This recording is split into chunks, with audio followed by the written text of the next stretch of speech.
In the digital world, there's this constant, high-stakes cat and mouse game going on. On one side, you've got people using these massive proxy networks to cover their tracks. On the other, you have the defenders, trying to find them. And for years, we thought we had the perfect clue to spot these hidden actors. Turns out, we were basically chasing a ghost. And that clue?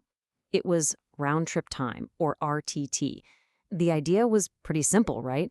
Traffic that gets bounced through a proxy should take a little bit longer than a direct connection. So we figured, hey, we can measure these tiny delays and boom, we can fingerprint the bad guys. It was literally the cornerstone of how we detected this stuff. But what if that clue was a total lie? Well, it was. See, the huge fundamental flaw in relying on timing is that time can be faked. The bad guys got smart. They figured out they could just add tiny artificial delays to their traffic.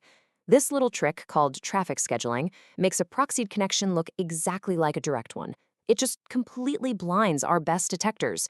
It's like a spy learning to perfectly mimic the walk of a trusted guard.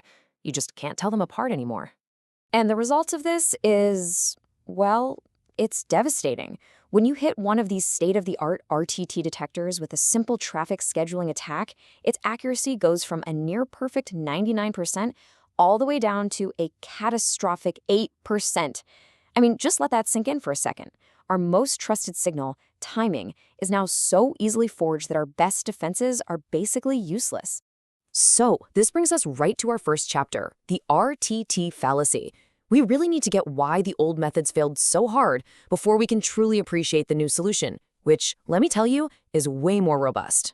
So why is this such a big deal? Well, because these residential IP proxies, or RESIPs, are a massive security risk. We're not just talking about someone trying to watch another country's streaming service. No.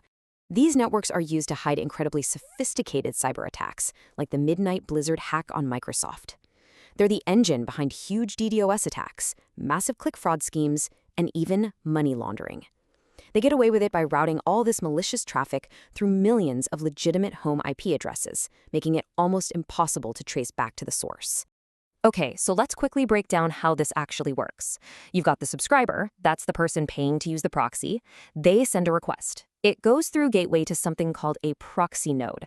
Now, this node could be someone's laptop or phone that has this proxy software installed on it, often without them even really knowing. That node then connects to the target server for the subscriber, so the server at the end, all it sees is that innocent home IP address, not the original person who sent the request.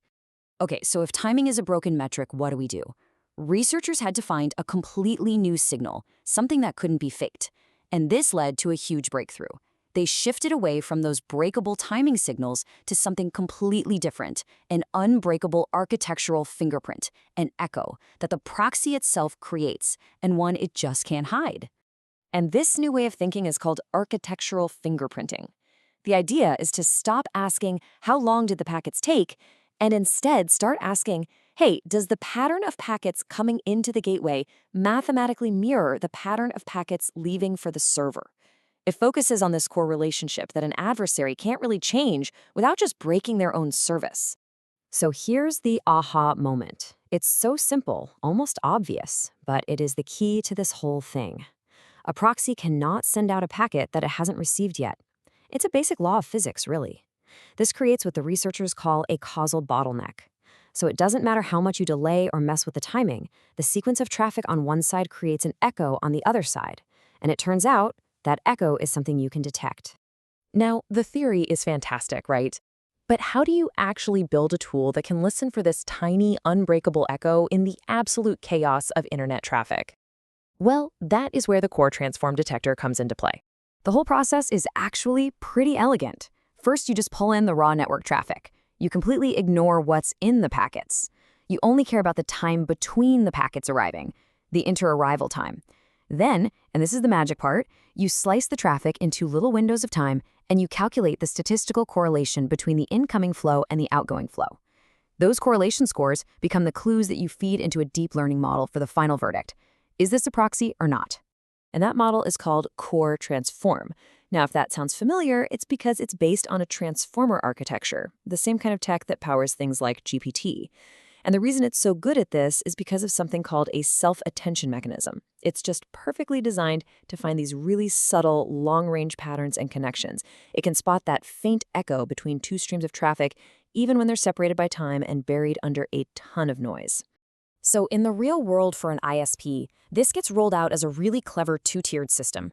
Tier 1 is like a fast, lightweight filter. It uses simple stats to just flag any device that looks a bit suspicious, like it might be running proxy software. Then, and only for those flagged devices, Tier 2 kicks in.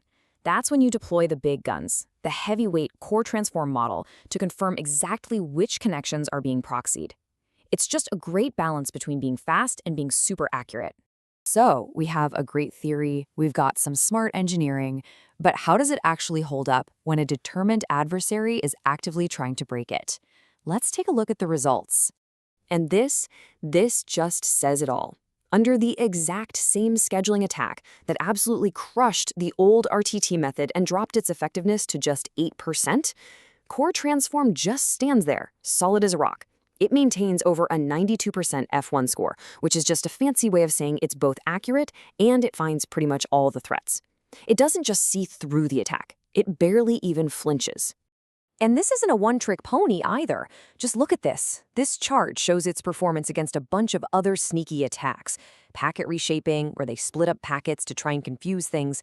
Targeted padding, where they add junk data to change packet sizes. And against all of them, Core Transform just maintains this incredibly high level of performance. It proves that this resilience is baked right into the design. Now, what's really important here is that these aren't just results from some clean, perfect lab experiment. No way. This system was tested against a massive, real-world dataset. The researchers gathered data for 15 months from Bright Data. That's the world's largest residential proxy provider. They sifted through 900 gigabytes of traffic, looking at over 110,000 different proxy connections. This proves the method actually works at scale, out in the wild. All right, so that brings us to the practitioner's toolkit. How can the folks on the front lines, the network engineers, the security researchers, actually take this work and use it to make the internet safer? Well, the research gives some really clear, actionable advice. First, focus on the differences in packet arrival times, not the absolute timestamps. That helps you avoid all kinds of noise. Second, if you're building your own models, make them tougher by training them on data where you've purposely injected your own simulated attacks. And finally, build your features around statistical correlation, because that's really where the power of this method comes from. And the impact here is really twofold. As you can see, ISPs can use this to find devices running proxy software on their networks with over 98% accuracy. And then for content providers, the YouTubes and social media sites of the world, they can detect and block all this fraudulent traffic with a false positive rate of less than 0.2%. And what that really means is they can stop the bots without accidentally blocking their legitimate users, which is a huge win. Look, this research is a massive leap forward, but that game of cat and mouse, it never really stops. And that leaves us with a final, really interesting question to think about. We know this architectural fingerprint works on home internet connections, but what happens to that fingerprint when the proxy isn't a computer on a stable connection, but a mobile device on a much more chaotic 4G or 5G network? The hunt for the next unbreakable clue is already underway.